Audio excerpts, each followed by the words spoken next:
आज के वीडियो में मैं आपके साथ डिस्कस करने जा रहा हूँ 50 plus civil engineering interview questions and answer. दोस्तों ऐसे कुछ 50 सवाल जो सिविल इंजीनियरिंग के रिलेटेड जो किसी भी सिविल इंजीनियर को पता होने चाहिए, या फिर आप ऑफिस में वर्क करो या फिर साइट पे वर्क करो, पर ये जो बेसिक क्वेश्चन है, बेसिक नॉलेज है दोस्तों आपके पास ज़रूर होना चाहिए। अगर आप सिविल स्टूडेंट हो और आप इंटरव्यू की तैयारी कर रहे हो तो ये अगर 50 क्वेश्चंस आप प्रिपेयर कर लेते हैं तो ज़रूर आप इंटरव्यू क्रैक कर जाओगे, क्योंकि ये जो 50 क्वेश्चन इसमें से बहुत सारे क्वेश्चन दोस्तों जनरली इंटरव्यू में पूछे जाते हैं। तो चलिए स्टार्ट करते हैं। तो सबसे पहला जो क्वेश्चन दोस्तों आपको पूछा जा सकता है वो है what are the steps involve in the building construction. दोस्तों बिल्डिंग कंस्ट्रक्शन में कौन कौन के स्टेप्स इन्वॉल्व होते हैं, मतलब बिल्डिंग कंस्ट्रक्शन कैसे होता है, स्टेप बाय स्टेप बताइए। तो सबसे पहले तो एक्सकेवेशन होता है, उसके बाद होता है पीसीसी वर्क मतलब प्लेन सीमेंट वर्क, देन होता है फुटिंग फाउंडेशन का कंस्ट्रक्शन, उसके बाद प्लेन बीम का जो है कास्टिंग होता है, उसके बाद अर्थ फिलिंग होता है जो प्लेन बीम के अंदर, then there is a DPC मतलब damp proof course, then there is a column construction, और उसके बाद brick wall construction, brick masonry construction super structure के अंदर, उसके बाद स्टेयर कास्टिंग होता है, उसके बाद स्टेयर कास्टिंग होने के बाद बीम और स्लैब का जो कास्टिंग है वो होता है, उसके बाद लिंटल एंड छज्जा का कंस्ट्रक्शन होता है, then there is a flooring work, उसके बाद प्लास्टरिंग वर्क होता है, then there is a pointing and finishing work, और उसके बाद electrification work, then plumbing work and at the end painting work. दोस्तों इतने सारे जो है स्टेप्स इन्वॉल्व होते हैं किसी भी बिल्डिंग कंस्ट्रक्शन, हाउस कंस्ट्रक्शन के अंदर। तो दोस्तों ये बहुत ज़्यादा इंपॉर्टेंट है, आप याद कर लीजिए कि जो बिल्डिंग का जो कंस्ट्रक्शन होता है वो स्टेप बाय स्टेप कैसे होता है। उसके बाद हम चलेंगे सेकेंड क्वेश्चन में। सेकेंड क्वेश्चन है हमारा how do you measure the volume of concrete. Concrete का वॉल्यूम कैसे मेजर करेंगे। तो दोस्तों कंक्रीट का वॉल्यूम मेजर करने के लिए हम क्या करेंगे, the volume of concrete is calculated by multiplying its length with and thickness together. Concrete की जो लेंथ विथ और थिकनेस है उसको मल्टीप्लाइड करेंगे तो हमें वॉल्यूम ऑफ कंक्रीट मिल जाएगा। तो सपोज हमारे पास जो कंक्रीट है वो 1 meter cube by 1 meter cube by 1 meter, मतलब उसकी लेंथ 1 मीटर क्यूब है, विथ 1 मीटर क्यूब है और हाइट 1 मीटर है। तो हम क्या करेंगे, उसको तीनों को मल्टीप्लाई करेंगे, तो मल्टीप्लाइड करेंगे तो हमें कंक्रीट का वॉल्यूम कितना मिला, 1 मीटर क्यूब, राइट। तो दोस्तों यहाँ पर कोई भी डायमेंशन चेंज हो गया, आपको सिर्फ उनको मल्टीप्लाइड करना है। ओके, तो थर्ड क्वेश्चन ले लेते हैं। Why concrete cover is provided to reinforcement. जो कंक्रीट है उसको कवर क्यों प्रोवाइड किया जाता है, ठीक है, ये आपने कवर बहुत सी जगह पे देखा हो, तो ये कवर क्यों प्रोवाइड किया जाता है। तो concrete cover for reinforcement is required to protect the river against the corrosion and to provide the resistance against the fire. दोस्तों जनरली क्या होता है, जो रेनफोर्समेंट होते हैं, ठीक है, उनको कोरोजन से बचाने के लिए, जैसे कोरोजन कब स्टार्ट होता है, जब उसको मॉइस्चर मिलता है, राइट। तो मॉइस्चर कब मिलेगा, जब वो हमारा रेनफोर्समेंट कंक्रीट के बाहर निकल जाएगा। तो हमें क्या करना है, रेनफोर्समेंट को कंक्रीट के अंदर ही रखना है जिससे मॉइस्चर उसके तक ना पहुंच पाए, ठीक है। और दोस्तों फायर रेजिस्टेंस, क्योंकि जब आग लगती है तब डायरेक्ट वो स्टील को अगर गर्म करेगा तो जल्दी हमारा स्ट्रक्चर कोलैप्स हो जाएगा, इससे कंक्रीट कवर बहुत ज़्यादा जरूरी है, ठीक है। तो इसलिए हम क्या करते हैं, रेनफोर्समेंट को कंक्रीट कवर प्रोवाइड करते हैं। नेक्स्ट क्वेश्चन है दोस्तों, how do you check the level on construction site. दोस्तों कंस्ट्रक्शन साइट पे आप लेवल कैसे चेक करेंगे, ठीक है। तो लेवल चेक करने के लिए तो आपको आंसर देना होगा कि I will check the level on the construction site by spirit level, dumpy level and levelling pipe. दोस्तों ये तीन जो इंस्ट्रूमेंट है बहुत ज़्यादा यूज़ किए जाते हैं कंस्ट्रक्शन साइट पे लेवल चेक करने के लिए। तो सबसे पहला हमारा इंस्ट्रूमेंट है वो डंपी लेवल, उसका स्टाफ दोस्तों, ठीक है, डंपी लेवल और स्टाफ दोनों एक साथ में यूज़ होते हैं लेवल चेक करने के लिए। उसके बाद हमारा स्पिरिट लेवल है, ठीक है, उसके बाद है हमारा लेवलिंग पाइप। दोस्तों ये सारे इंस्ट्रूमेंट जो है साइट पर यूज़ होते हैं।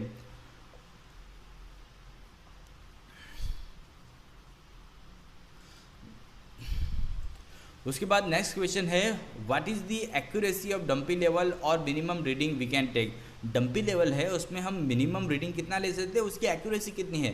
तो दोस्तों with the help of dumpy level we can take 5 mm accurate reading और मिनिमम रीडिंग। दोस्तों डंपी लेवल जो होता है उसके अंदर हम मिनिमम रीडिंग जो है वो 5 mm तक ही ले सकते हैं, उससे कम हम रीडिंग नहीं ले सकते, राइट। तो जो डंपी लेवल है उसका लिस्ट काउंट या फिर मिनिमम रीडिंग हम कितना ले सकते हैं, 5 mm। नेक्स्ट क्वेश्चन है दोस्तों, how do you calculate the unit weight of steel bar on site. दोस्तों स्टील बार का यूनिट वेट कैसे कैलकुलेट करेंगे।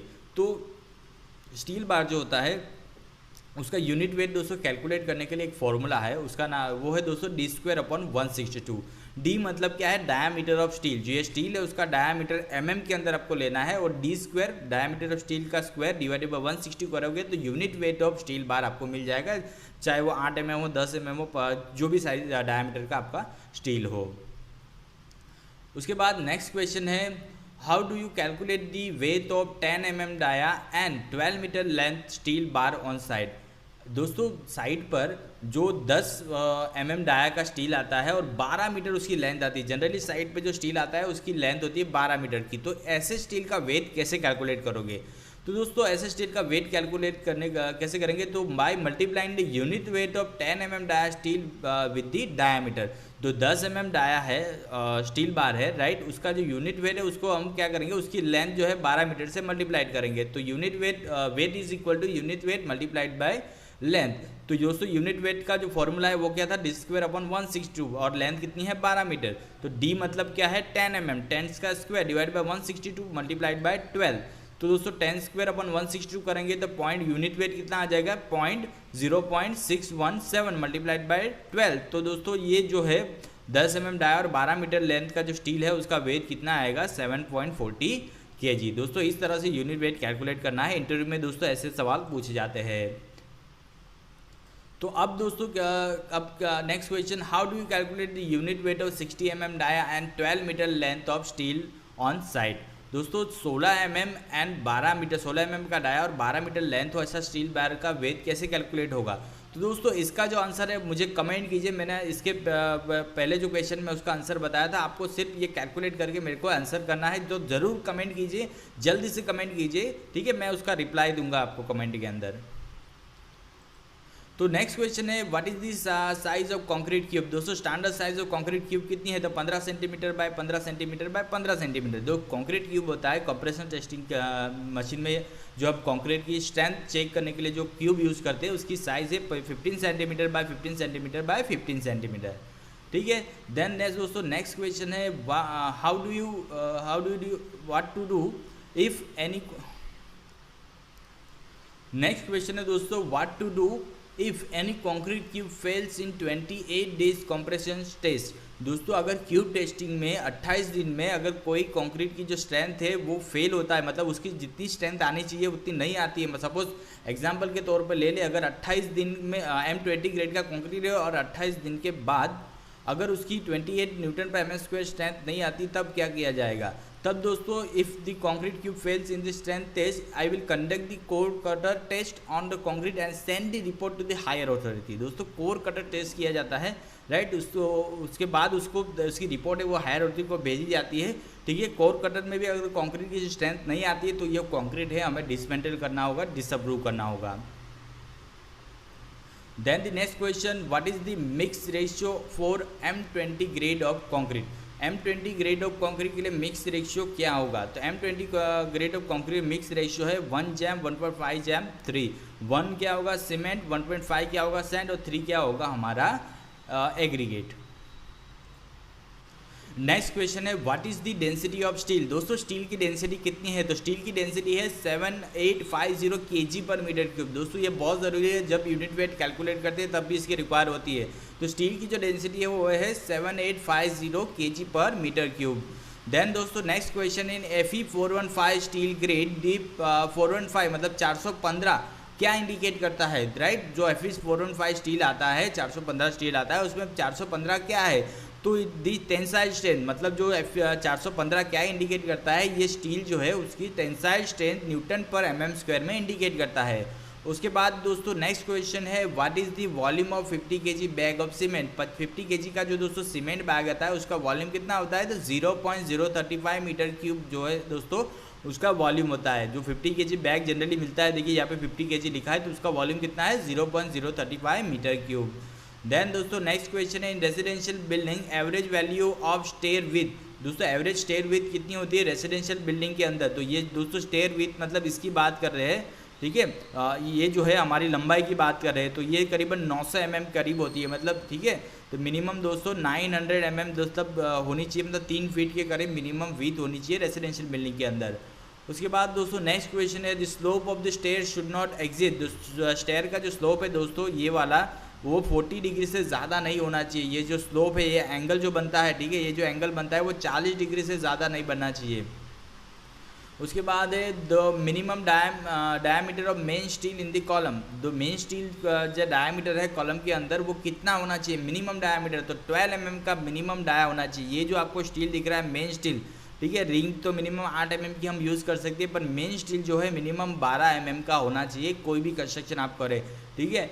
Then standard size of brick कितनी है, तो स्टैंडर्ड साइज ऑफ ब्रिक है 19 centimetre by 9 centimetre by 9 centimetre, ठीक है। और आप इंच में अगर लेंगे तो 9 inch by 4 inch by 3 inch की आपकी ब्रिक पड़ेगी।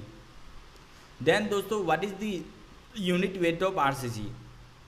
आरसीसी मतलब रेनफोर्स सीमेंट कंक्रीट, जो जिसके अंदर स्टील एम्बेड होता है, उसकी यूनिट वेट कितना है, तो उसका यूनिट वेट है 2500 kg पर मीटर क्यूब। अगर पीसीसी हो मतलब प्लेन सीमेंट कंक्रीट हो, जिसके अंदर दोस्तों रेनफोर्समेंट नहीं हो, तो उसका 2400 kg पर मीटर क्यूब करीब होता है, राइट दोस्तों। ये बहुत ज़्यादा इंटरव्यू में पूछा जाता है। उसके बाद 1 एकड़ इज इक्वल टू कितना स्क्वायर फीट होता है, तो 1 एकड़ बराबर करीबन 43,560 स्क्वायर फीट होता है, राइट। 43,560 स्क्वायर फीट होता है 1 एकड़ बराबर। देन होता है what is the full form of UTM. UTM का फुल फॉर्म क्या है, universal testing machine, right. Then cement expire after, cement कितने महीने बाद एक्सपायर हो जाती है, तो करीबन 3 महीने बाद दोस्तों सीमेंट एक्सपायर हो जाती है। तो याद रखना 3 महीने से कम ड्यूरेशन में हमें सीमेंट यूज़ कर लेना है। Then 1 square metre is equal to how many square feet. 1 square metre बराबर कितना स्क्वायर फीट होता है, तो करीबन 10.76 स्क्वायर फीट होता है। 1 स्क्वायर मीटर बराबर 10.76 स्क्वायर फीट होता है। Then what is the unit weight of 25 mm steel bar, तो करीबन 25 mm का जो यूनिट वेट होता है 3.85। कैसे कैलकुलेट करना है, d²/162 का फॉर्मूला लगाना है, तो आपको यूनिट वेट मिल जाएगा। तो 25 mm का कितना होता है 3.85 kg पर मीटर। देन 1 हेक्टर बराबर कितना एकड़ होता है, तो 1 हेक्टर बराबर 2.47 एकड़। 1 हेक्टर में 2.47 एकड़ दोस्तों हमारा होता है। देन 1 गैलन बराबर कितना लीटर होता है, 1 गैलन बराबर कितना लीटर होता है, तो करीबन 3.78 लीटर होता है। 1 गैलन बराबर 3.78 लीटर होता है। Then 1 kilonewton is equal to how many kilograms. 1 kilonewton बराबर 101.97 kg होता है, मतलब किलोग्राम होता है।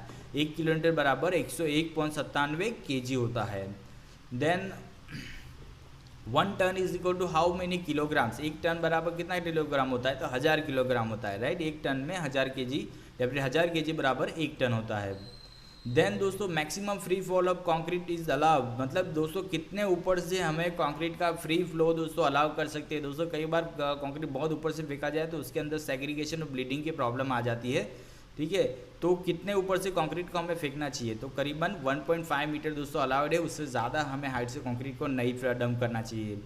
उसके बाद नेक्स्ट क्वेश्चन है what is the full form of ACC. ACC मतलब क्या और उसका फुल फॉर्म क्या है। एसीसी मतलब दोस्तों होता है ऑटोक्लेव्ड एरेटेड कंक्रीट ब्लॉक। दोस्तों वो जनरली अभी जो है ब्रिक के रिप्लेसमेंट में हाई राइज बिल्डिंग में यूज़ हो रहे हैं, राइट। फ्लाई ऐश से बने लाइट वेट सीमेंट कंक्रीट के ब्लॉक होते हैं दोस्तों, राइट। उसके बाद instrument use for the level work on construction site. Construction site पर लेवलिंग पे कौन सा इंस्ट्रूमेंट यूज होता है, तो डंपी लेवल का दोस्तों ज़्यादातर यूज होता है लेवलिंग के लिए कंस्ट्रक्शन साइट पे। Then minimum bars in circular column should be. Circular column के अंदर मिनिमम कितने बार होने चाहिए, तो 6 बार्स होने चाहिए, राइट। जो सर्कुलर कॉलम है उसके अंदर मिनिमम 6 नंबर्स ऑफ बार्स होने चाहिए। Then what is the full form of NDT. NDT का फुल फॉर्म क्या है, नॉन डिस्ट्रक्टिव टेस्ट, ठीक है। What is the full form of NDT, that is a non destructive test. Then what is the full form of JCB, तो जिसका full form है Joseph Cyril Bamford, right. Joseph Cyril Bamford, ठीक है, JCB का full form है। Then which test is conducted to determine the bearing capacity of soil. Bearing capacity soil determine करने के लिए हम प्लेट लोड टेस्ट कंडक्ट करते हैं, ठीक है। ये हमारा प्लेट लोड टेस्ट है जो हम सॉइल की बेरिंग कैपेसिटी चेक करने के लिए टेस्ट करते हैं। Then ring and ball test is conducted on which construction material. Ring and ball operators जो होता है दोस्तों वो किस मटेरियल के प्रॉपर्टी चेक करता है, तो वो मटेरियल है दोस्तों बिटुमिन। उसके बाद मिनिमम हुक लेंथ एज पर IS कोड, हुक लेंथ जो होती है स्टील के अंदर उस कितनी होती है, तो 75 mm दोस्तों। ये जो हमारा बेंट है राइट, उसकी लेंथ मिनिमम 75 mm होनी चाहिए। हुक जो है दोस्तों उसकी लेंथ मिनिमम 75 मतलब या फिर 9D के करीब होनी चाहिए। उसके बाद है what is the extra length in bent up bar. दोस्तों बेंट अप के अंदर जो ये एक्स्ट्रा लेंथ है, ठीक है, जब हम इसको बेंड करते हैं तो एक्स्ट्रा लेंथ जो होती है वो 0.45 इंटू एक्स होती है। एक्स क्या होता है, ये जो सेंटर टू सेंटर डिस्टेंस होता है वो इसे एक्स बोला जाता है, मतलब 0.45 इंटू एक्स हमें ऐड करना पड़ता है एक्स्ट्रा लेंथ। देन है what the structural design software, मतलब स्ट्रक्चरल डिज़ाइन के सॉफ्टवेयर कौन कौन से हैं, तो Autodesk, AutoCAD, stat pro, save, रिसा, नाविसवर्क और ऑटोडेस्क, रेविट एंड सैप 2000। दोस्तों ये सारे स्ट्रक्चरल डिज़ाइनिंग के सॉफ्टवेयर है। जनरली हम सैप 2000, रेविट और स्टैट प्रो यूज़ करते हैं और ऑटोकेड ज़्यादातर यूज़ करते हैं। उसके बाद है what is the full form of EGL, existing ground level. एजिंग का फुल फॉर्म क्या है, existing ground level. Then the first class brick should not absorb water more than 20%। जो फर्स्ट क्लास ब्रिक है वो 20% ज़्यादा वाटर एब्जॉर्ब नहीं करनी चाहिए। Then numbers of brick user in 1 cubic metre of brick work. 1 cubic metre का अगर brick work हो उसके अंदर कितनी ब्रिक्स लगेंगी, तो 500 ब्रिक्स दोस्तों ज़्यादातर लगेगी, ठीक है। 1 मीटर की में 500 ब्रिक कंज्यूम होती है। Then the normal consistency of Portland cement दोस्तों 25% होती है, जैसे ठीक है, जो कंसिस्टेंसी है वो पोर्टलैंड सीमेंट की 25% के करीब होती है, जो हम कंसिस्टेंसी जो ये ऑपरेटर्स है, विकार्ड ऑपरेटर उसके अंदर टेस्ट करते हैं। उसके बाद दोस्तों क्या है, वो expansion in Portland cement is tested. OPC का जो एक्सपेंशन है राइट, तो वो किससे टेस्ट किया जाता है, तो साउंडनेस टेस्ट, ठीक है, वो साउंडनेस टेस्ट हम यूज़ करते हैं।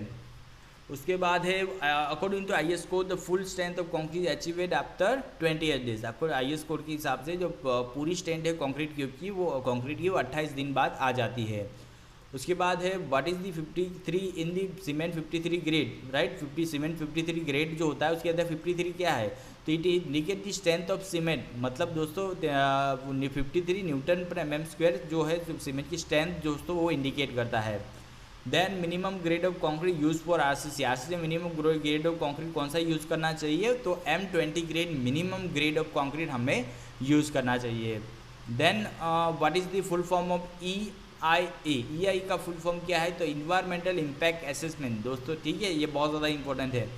उसके बाद what is the full form of DPR, detail project report. DPR का फुल फॉर्म है डिटेल प्रोजेक्ट रिपोर्ट। देन दोस्तों लास्ट क्वेश्चन है what is the initial and final setting time for OPC cement. तो initial setting time less than 30 minute and जो final setting time है दोस्तों वो 600 जो मिनट है उससे ज़्यादा होना चाहिए राइट, अराउंड 600 मिनट के करीब दोस्तों वो होना चाहिए, ठीक है दोस्तों।